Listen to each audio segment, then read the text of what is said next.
a dar con el equipo ciclista Reynolds, que personificado en su director José Miguel Echavarri y en los dos corredores navarros Miguel Indurain y Javier Luquín, han sido los protagonistas de estos inicios del partido. El presidente de Osasuna, don Fermín Escurra, le ha hecho entrega al director José Miguel Echavarri de una placa conmemorativa de ese reciente triunfo en Vuelta Ciclista a España.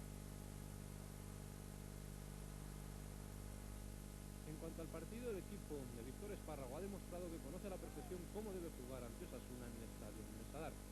Las dificultades ofensivas del equipo de Zabalza han vuelto a notarse esta tarde en exceso, y el Valencia, con una defensa bien cerrada con las torres ya conocidas como son Giner, Arias y Boro, han frenado una y otra vez los ataques osasunistas, pero muy pronto iban a venir las jugadas polémicas.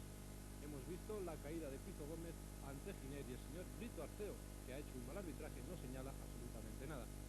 Está muy cerca de la jugada ante la caída de Pizo Gómez, pero considera que no hay nada punible. Más tarde pitaría falta de un atacante osasunista.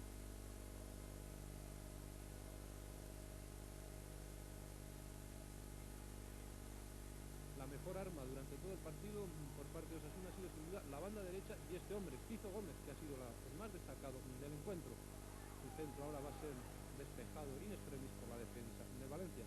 La velocidad era la única forma de superar la lentitud de movimientos defensivos del Valencia, y nuevamente Pizo Gómez y Ocho Terena realizando una buena parada. Sin duda ha sido la mejor jugada del primer tiempo, de un primer tiempo que tampoco ha sido muy dado a jugadas de espectáculo en el estadio de Sadar.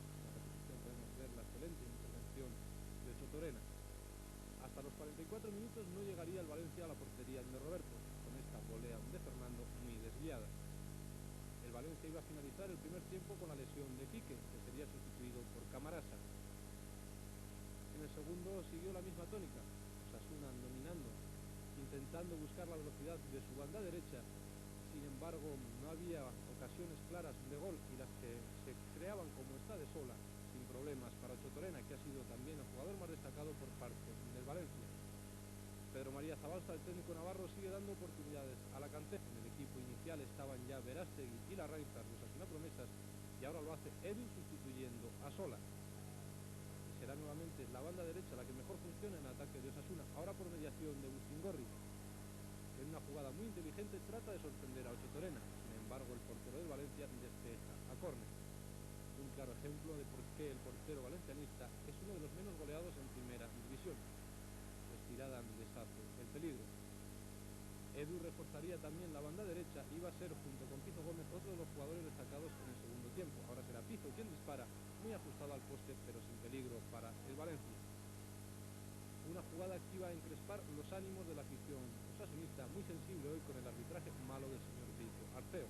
Es este autopase de Edu que cae dentro del área ante la presencia de Giner y no señala nada punible. En la repetición podemos ver cómo no parece que exista empujón por parte del defensor del Valencia, pero iba a ser una jugada que incluso iba a hacer que se levantaran pañuelos en las gradas pidiendo un penalti que, como podemos ver en las imágenes, no existió. El señor Brito Arceo, muy protestado, señaló 6 cartulinas amarillas, 3 al Valencia y otras tantas a Osasuna, y el Valencia que iba a aprovechar su única ocasión de gol.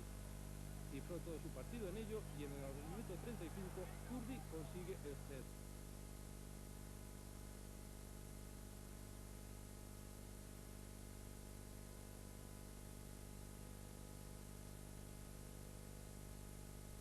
En esta tercera repetición podemos ver cómo Subirats, este es el momento, obstaculiza el salto de Pepín, y el señor Brito Arceo, que lo único que ha hecho bien ha sido su sentido de la colocación, no señala nada punible.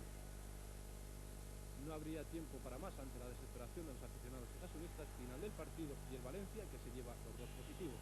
El colegiado o el propio Nando